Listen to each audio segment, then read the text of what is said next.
Good morning, dear students. Welcome to another session of DSP architecture and algorithms. In previous session, we discussed regarding programmable digital signal processors. So, in which we discussed regarding commercial DSP devices. In that, Motorola, then TMS, then analog DSP. These are just a few things what we discussed around. Then we started off with data addressing modes. So in that we discussed regarding three modes, I guess. So apart from that, we discussed the different architectures which are present in the DSP pertaining to the 54XX family, in which we discussed regarding the bus architecture and other architectures which are present in the 54XX series. So one part is pending. So this again we'll be discussing once we are done with the addressing modes. So these were a few of the discussions what we had in the previous sessions. So in previous this thing, we started off with the discussion of the data addressing modes. So there are in total 7 addressing modes. In that we discussed immediate, absolute, and accumulator addressing modes.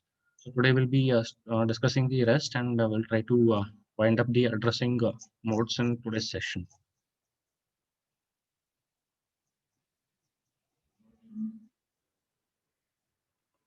So next comes the direct addressing mode. So in this direct addressing mode, we have 16-bit address for the data memory location. So which is basically found by the lower 7 bits of the data memory address. Okay, contained in the instruction.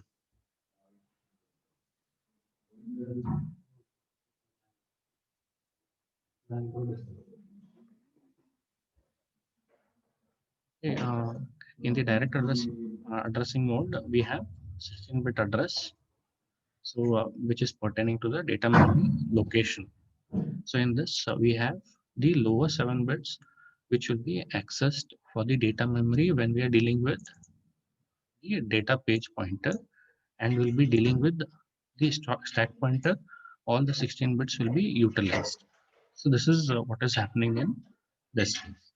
So here, if we just observe, what we have is we have data address generation block. How the data is being generated?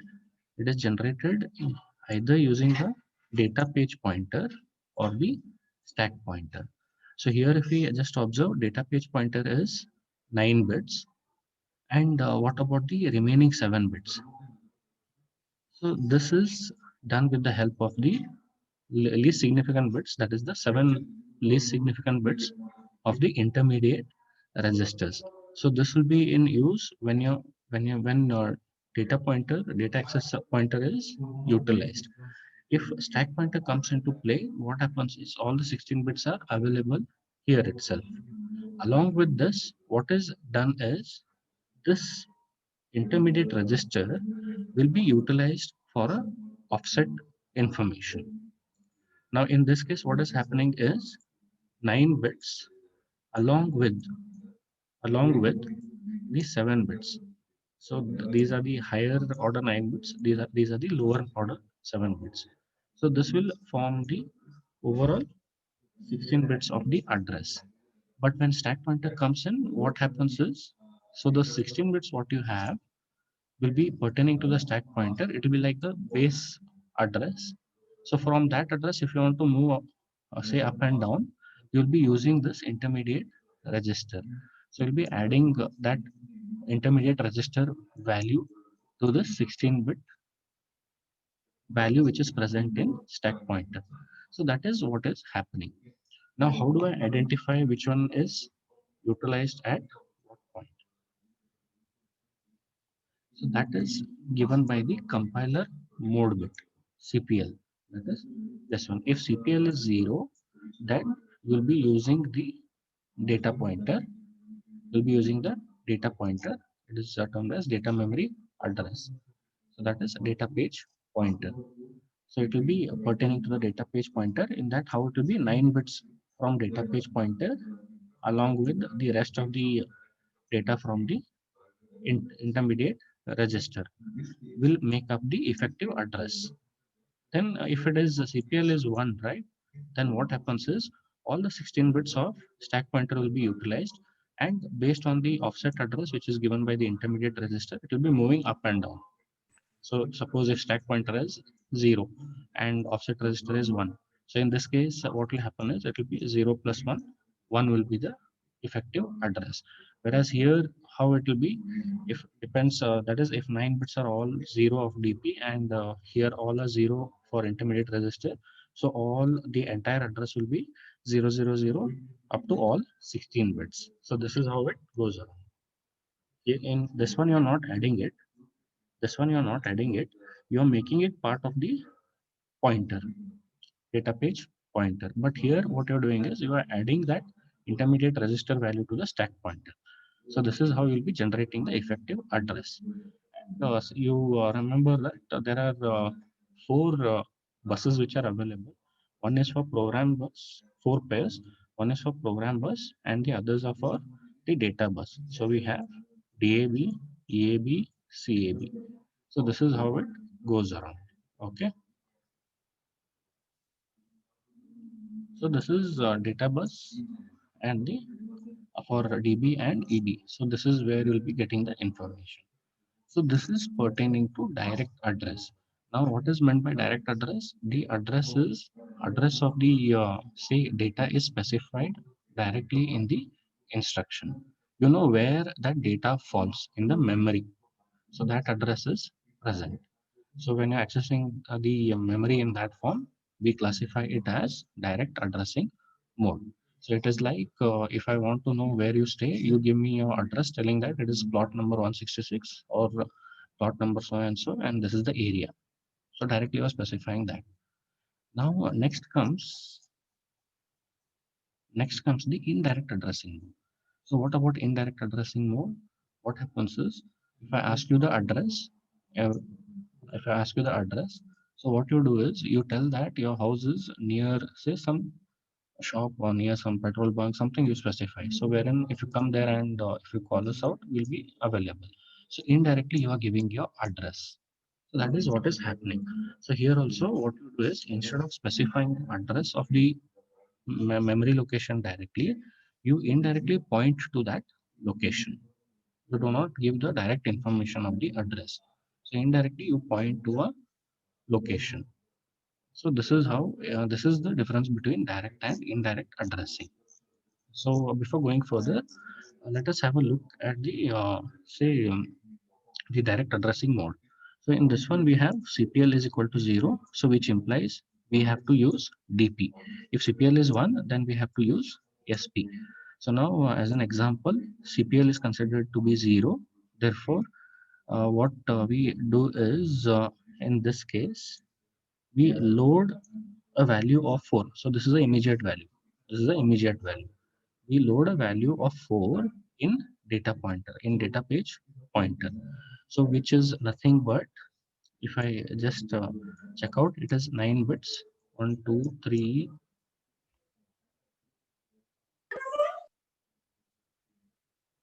So if that is the case, then what happens is,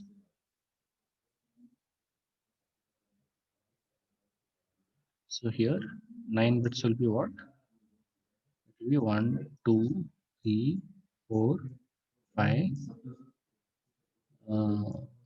6, 7, 8, 9. So this is what 4 is being loaded in data pointer. That these are the 9 bits as per this logic. And using this instruction, what you are doing is you are adding 0 to the you are adding say 0 to this address. You are using this address, and then what you're doing is you are adding whatever value is present at the address to the accumulator B. So lower 7 bits of the address will be utilized here. Now since it is 0, right? So when it is 0, what happens is remaining 7 bits are set to 0. Okay. Remaining 7 bits are set to 0. These are 7 bits. These are the 9 bits in DP. So now when I combine it, if you just see, this is 0, this is what? This is in hexadecimal, it is 2. then this is 0, and the last one is 0. So if you check out what it is 200 hex. So this is the address. So this is the address. So load 4 is loaded into this one, which turns out to be the 9 bits, upper 9 bits of DP of the address, and 0 is the lower 7 bits of the pertaining to this DP, that is intermediate register. So when I club it, what happens is the content at this location 200 hex will be the content at this location will be added to accumulator B. So that is what is happening in this case. So here it is pertaining to the data page 4, in which the memory address is 200 hex 0 200 hex. That is what we observe, and that is added to the accumulator B. So this is what is happening. Now if it was a stack pointer, right, if it was a stack pointer, then what would happen is these all bits will be 0, and 0 would be added to this. So based on that, the address would be 0, 0, 0, 2. If stack pointer was there, the address would be 0002 x. Okay. So if such kind of condition was put forth. So this is how direct addressing mode works around. Now coming down to indirect addressing mode. Now in DSP processors, right, what we have is that is for specifically for 54XX series. 54XX series, what we have is we have totally 8 auxiliary registers AR0 to AR7, and these auxiliary registers are utilized for indirect addressing. They are utilized for indirect addressing. So a kind of index you can specify. Kind of index which specifies at which location I should go and access the address and then access the data from that memory. So it is something in this. And these auxiliary registers are 16-bit in length. Okay, so that is what is shown here, AR0 to AR7, which are the 8 auxiliary register. BK is another register which is basically used for buffer size. So in circular addressing mode, you come across this one. So in next this thing, we'll check out what is the purpose of BK. So these are the the auxiliary registers which are utilized. And what happens is we have auxiliary register arithmetic unit, that is ARAU 0 and 1. So using these two units, right, we basically try to generate the address what we want to access. So in order to generate this, what we are doing is indirectly we are using the auxiliary registers. Indirectly we are using this auxiliary registers. So along with this, you can just observe. So these are the possibilities which can be taken as input, and these are the possible operations. So plus or minus, that is, you can add the addresses, subtract the addresses. You can take modulo operation, which is required for your circular addressing. You can add nothing, that is 0. You can have B. This pertains to the bit reversed addressing. Say in FFT and these things you require it, right? So in such cases you require bit reversed addressing. That is the logic what we had discussed. So pertaining to that, this value will be available. So this is what is happening. So here also you have the option. So in this case you don't have bit reverse addressing, but for only AR AU 0 you have bit reversed addressing. And based on this, you will be having these DAB, which is utilized for read, EAB, which is utilized to write only 16 bits, and CAB, out of which 16 bits or 32-bit read is performed. So this is what is happening in this indirect addressing. So which makes use of these auxiliary registers. And in order to utilize these auxiliary registers, you have to make use of this auxiliary register arithmetic unit. So because you have special addressing modes, right? So you have to take care of those things. Otherwise, it will be a regular addressing itself, that is plus or minus. Only this would be sufficient. But you have some special conditions which you have to take care. So because of that, you have these special units which are available in your DSP. Okay.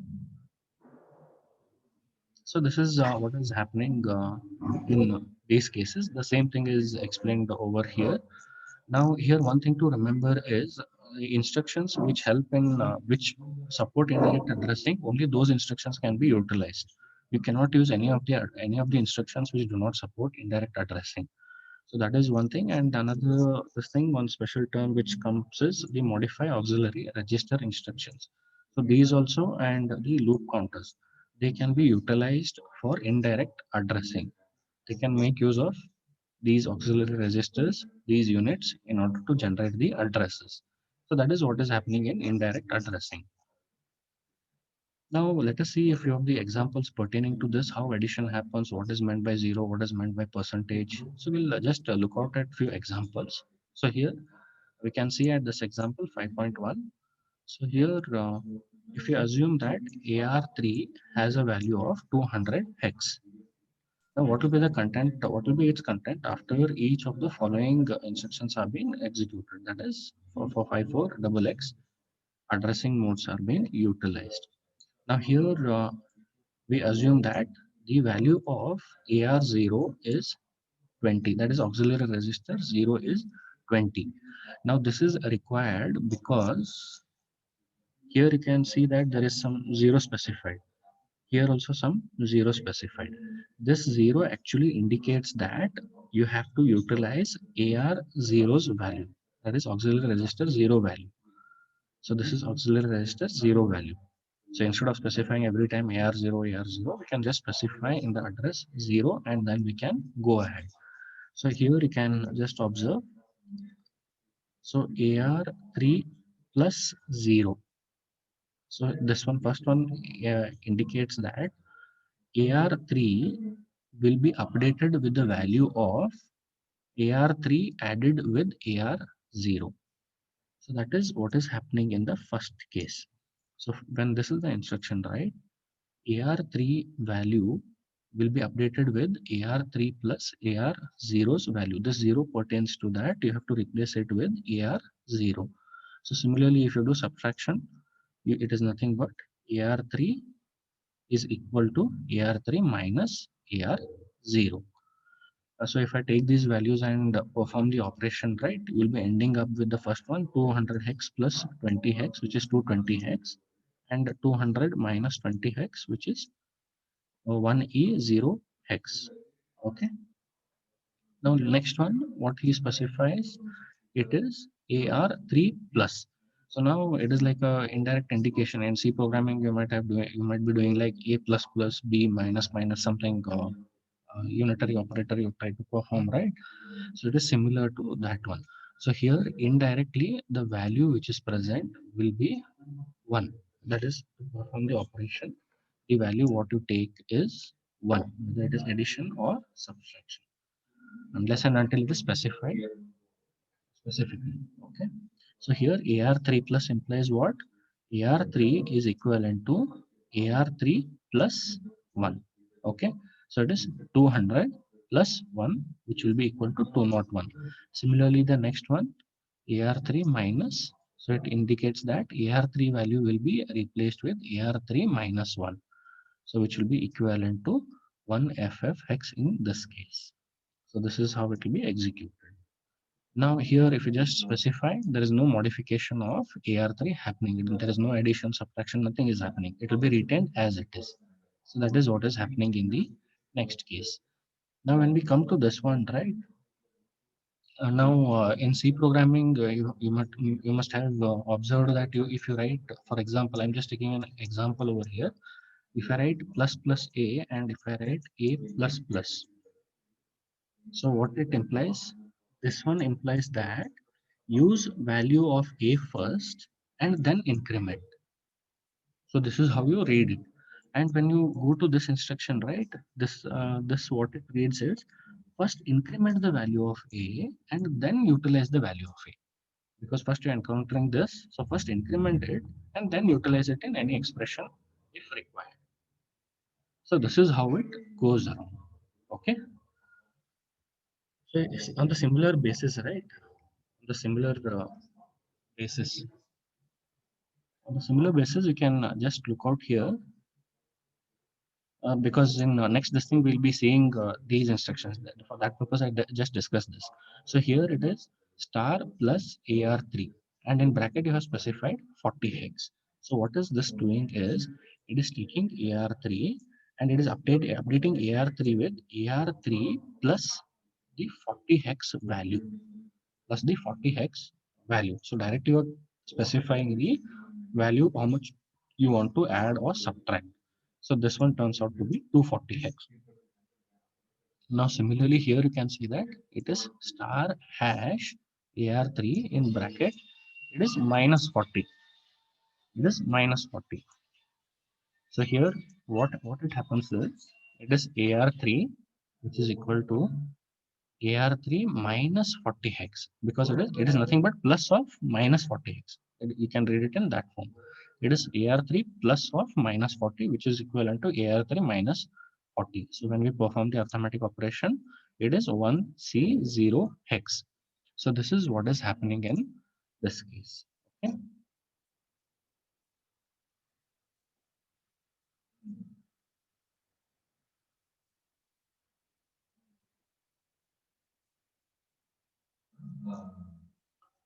Okay, so now in indirect addressing, right, there are few operations what you have to check out. So as I mentioned previously regarding a plus plus and plus plus a. So this is use the value first and then increment. This is increment the value first and then use it. Okay. So this kind of operation you can observe here. Okay. So when I use these kind of instructions in the these operations in the instructions, right? Then we should be careful what addresses you are utilizing. Okay. So here, if I just see, start off with the first one. If it is ARX, X can be any 0, 1, 2, any this thing. So if it is ARX, what happens to the address? Address will be unaltered. That is, address will be equivalent to the value which is present in ARX. Now, next, it is ARX plus. So it is like how I read it. First use ARX and then increment ARX.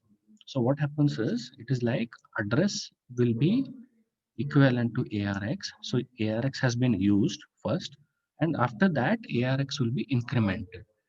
So by default, it will be incremented by 1. It will be incremented by 1. So similarly, this one, it is ARX minus. So here, use the value of ARX first and then decrement it. So here, what it happens, it is address will be used with ARX. So ARX is first utilized, and then it will be ARX will be decremented. So now if I read this one, first increment the ARX value and then use that ARX value. So this is how I read it. So it is ARX will be incremented first and then address will be equivalent to that value of ARX. That is, it has been already been incremented. So that value will be utilized as address. So now here again, remember 0 means it is AR0.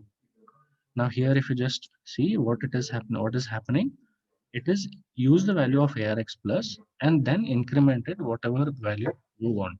Okay. So here it is address will be stored with ARX value, and after it has been utilized, it will be incremented by this value ARX plus AR0. Similarly in decrement, use the ARX value first, store it in the address, and then you decrement it with AR0. So here this B pertains to bit reversed addressing. Bit reversed addressing. If you remember in bit reversed addressing, what was happening is, so in bit reversed addressing, if I just take a simple example, so what happens is, if you're taking 0, 1, 1, 0 and 1, 1, bit reversed addressing in a logical form is, you read it from this side to this side and you store those numbers.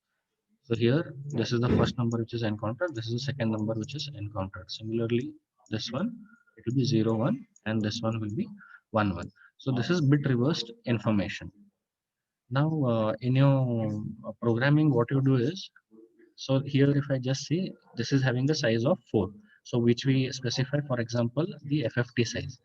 FFT size is 4. So what I do is I take FFT size divided by 2. So I take a value of 2 and then use this in these addresses and obtain the results. So what I'm doing is, in simple form, if I just specify, I'm not going in depth of these all things now. What is actually happening? Suppose there are two addresses. That is, I got this one. So 01, I have to add it with 2. So in this one, adding doesn't happen from right to left. In this one, adding happens from left to right. This is not utilized. This is your regular arithmetic. In this case, this is the case what you're using. And what happens is the carry propagates from left to right. Carry propagates from left to right. Okay. So here what happens is 0 plus 1 is 1. There is no carry generated. 1 plus 1 is 1 plus 0 is 1. So this is the value which is being generated. So this is what happens. Suppose if I add another two numbers, 1 0 1 0, what happens is 1 plus 1 is 1, carry is generated, so it moves towards right. Whereas in a regular arithmetic, if that was the case, you move it in this side, but now you're not doing that. So 0 plus 1 is 1. So this is how it moves up. So for that purpose, we require this B. So here again, you read it as you use the ARX value first and then increment it based on the bit reversed operation. So use the value of ARX plus and then increment it based on the bit reversed operation. Perform bit reverse operation on ARX plus AR0 since 0 is present over here. Similarly for negative. So first use the value and then perform the subtraction and perform the bit reversed operation on that and then update the ARX value. Now, what is meant by percentage? Percentage is relevant to circular addressing. Say, if you're using FIR filter or if you're using circular convolution, you require such kind of addressing. So here, what is happening is again, you use the ARX value first and then increment it based on the circular addressing mode concept. So here, since no number is specified, it is equivalent to 1. So it is ARX plus 1, perform circular operation on that, address generation on that, and then store it in ARX. Similarly for subtraction, use ARX value first and then decrement it and perform circular operation and then store in ARX. Now here again, use the value of ARX first and then move ahead. Now since 0 is specified, AR0 will be the value which will be used. So these are the few cases what we have specified over here. So here we have 0%, that is you perform circular this thing using ARX minus AR0. And when you specify star LK, in that what happens is address value will be LK itself. There is no change. Now when you specify say ARX in bracket LK, what you're doing is, so that is somewhat similar to this instruction what you're performing over here. Somewhat similar to that one. So here what you're doing is you are uh, considering the address with ARX plus this LK value. You are considering this entire address. Now, if you specify increment first and then add increment the address and then use that address. So what you're doing is ARX value is updated with ARX plus LK value and stored in ARX. And then you're using that as the address of the operand. So similarly, here you have circular. So percentage comes in circular, but you increment first. You increment first. You increment it with ARX plus LK, perform circular operation on this address, and then store that value in ARX. And lastly, use that value as the address. So this is what is happening in. These are the different kinds of operations which are possible in indirect addressing modes. And you are using the auxiliary registers, and in auxiliary arithmetic unit it's performing all these operations. So these two units are performing based on what condition comes in. Okay, so it is performing the operations in this form. So this is what is happening in entire stuff. So next is the circular addressing mode. So in circular addressing mode, it is taken care by the auxiliary registers itself, and along with that the auxiliary register arithmetic unit. So these two together take care of circular addressing and even bit reversed addressing. And apart from that, if you just see, indirect addressing mode is utilized for these two purposes. That is what is happening in these cases. Okay. So these already we have discussed in the instruction part. So here one in circular. Okay. So in circular, we have to make use of the buffer register. That is BK register, which is present over here.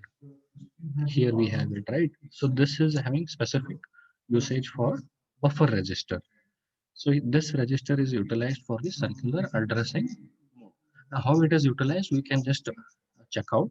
So what happens is this, as the name tells, that this stores some information pertaining to the buffer size. It stores information pertaining to the buffer size. Now, using this buffer size, right, I'll be complacent with the address being falling within a particular range. So if I have some values over here, say if I'm performing some circular convolution, so the address of the operand should be within this range. It should be falling within this range. It cannot go out of the range. So we had discussed something as SAR, then we had discussed something as EAR, okay, start of register, end of register. These all things we had discussed. And there was some logic. That is, what if the address which is being generated falls beyond SAR or falls less, all becomes less than SAR, or if it is greater than EAR or less than EAR. So there were some conditions what we had seen. So the same thing will be coming around with, it will be coming around with specific instructions now. So here, if you have a circular buffer, which is say some m bits long, then how do I initialize the buffer register? So what I do is I initialize the buffer register with the n bit boundary. So what does this imply is, this implies that the n bit ls bits, n bit ls bits, they form the base address of the circular buffer. So which will be 0. So now what does this imply is, for example, if we have a 31-bit circular buffer, if it is 31-bit circular buffer, now the lower 31-bit pertains to how much? It is 2 raised to 5, which is means 2 raised to 5, which is 32. If I take 2 raised to 4, it is 16. 16 is not sufficient to put over in 31. So I require around 5 bits. I require around 5 bits. So what I do is I take those 5 ls bits and make it 0.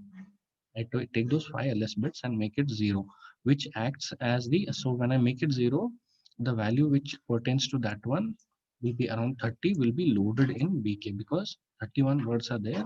30 30 this thing will be loaded in BK, and 5 ls bits which I make 0 will give me the base address. So we'll just check out one diagram is there pertaining to this. So there it will be a little bit more clear.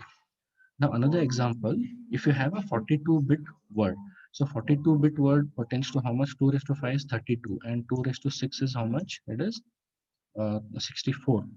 So 48 is in between 5 and this one, so I'll be taking the highest one, that is 6 bits. So what we do is, if we set the 6 ls bits to 0, it will give me the start address or the base address. 6 ls bits to 0, it will give me the start address or the base address. And BK register will be stored with the value of 47. So it will be storing this 47 value. Now we have certain conditions what we have to satisfy. So what does this imply is, here we observe that there are three specific conditions. There are three specific conditions. That is, when you take the index and increment it. Say there is a address. Okay. So you start accessing the data from this point. You increment based on the step size what you have. Okay. So what there are different conditions possible. So now what happens is, your index plus step can be within this range. It does not go out of range. That is from 0 to maximum buffer size. If it falls within this, then no need to worry about anything. You can update the index with index plus step value. You can update it with this value. Now there is next condition which is there. So BK stores the 47 value. So if you increment the index by the step value and if you exceed the BK value, that is you are going out of the buffer. You are going out of the buffer value. That is somewhere you might be coming somewhere here, which is not present in this range. So which is greater than that. So in that case, what I should be doing is I should be coming back by minus BK. So that is what is being done. If that is the case, you take index plus step minus BK. So this value will be updated in the index. Now there is another condition. So when you perform some operation, if you take index plus step, what if the address falls somewhere here? That is, it is lesser than this zero value what we have. That is index plus step leads to zero. If this is the case, then what I have to do is I have to come back by adding BK value. I have to come back by adding BK value. So this is what is happening. So if this condition is satisfied, then I have to take index and update it with index plus step, and it is less than zero, therefore I have to add BK value to this. So this is how it goes around. Okay. So there are three conditions. The address, when it is incremented, it falls within the range, or it goes beyond BK, or it goes lesser than the zero value. So based on that, either I add BK or subtract BK. So these are the different conditions which are possible. Okay. Now pertaining to this part, right? Here we have some information. So now indirect addressing, we make use of what? We make use of auxiliary registers. And for circular addressing, we make use of BK register. Now what happens to this entire stuff? So here you have, it will be having all the bits, say all the 16 bits auxiliary register. Now in this, the lower n bits, the lower n bits, that is these bits, lower n bits, they form the base address. The lower n bits, when they are initialized to zero, what is remaining? High, all these high level bits with all these zero, all these high level bits with the lower level bits as, or least significant bits as zero.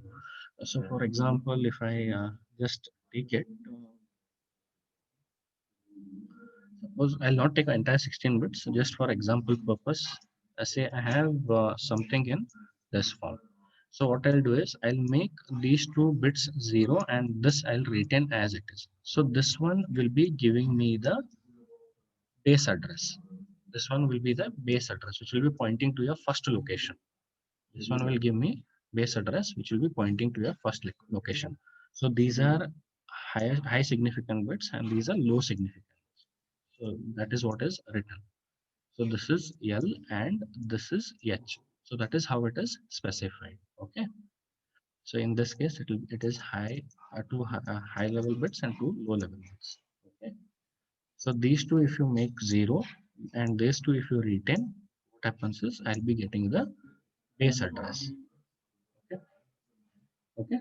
So this is what is happening.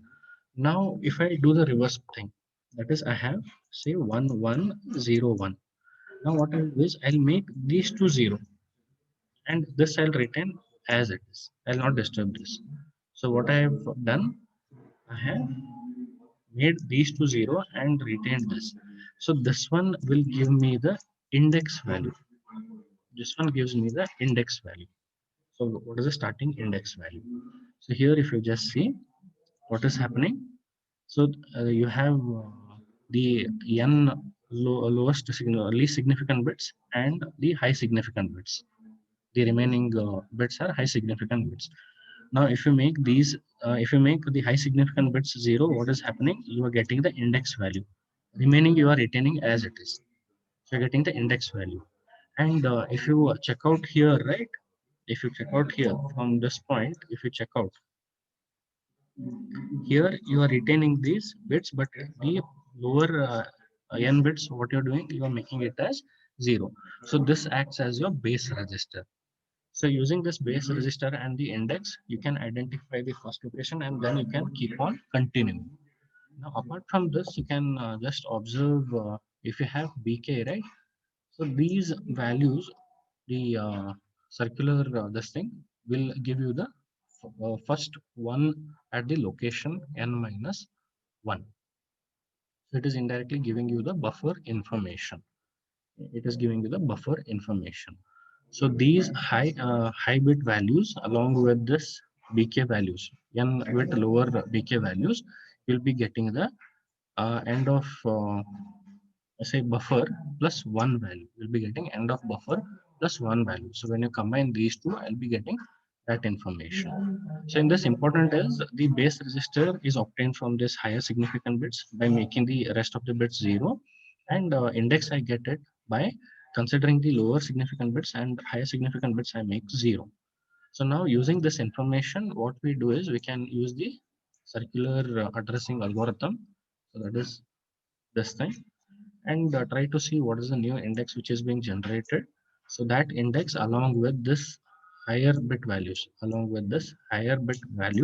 will give you the new value of the address. It will give you new value of the address. So this is what is happening. So this is how circular addressing works around. Okay.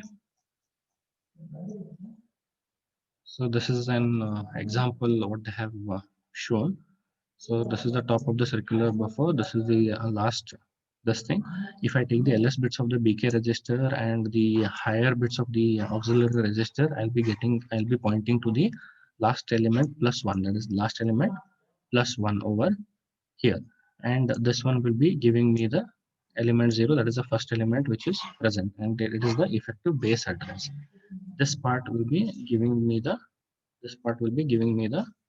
index value. So as you keep on incrementing, these are retained. So this is how it goes around. So this is pertaining to the circular addressing.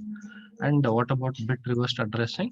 Bit reversed addressing, as I specified, you perform operation in which carry is moving from left to right and not right to left.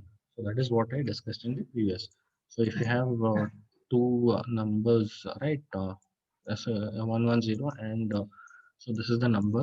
This I add this in your regular this thing. You start here and you move from this end to this end. But in bit reverse addressing, you move in the other direction.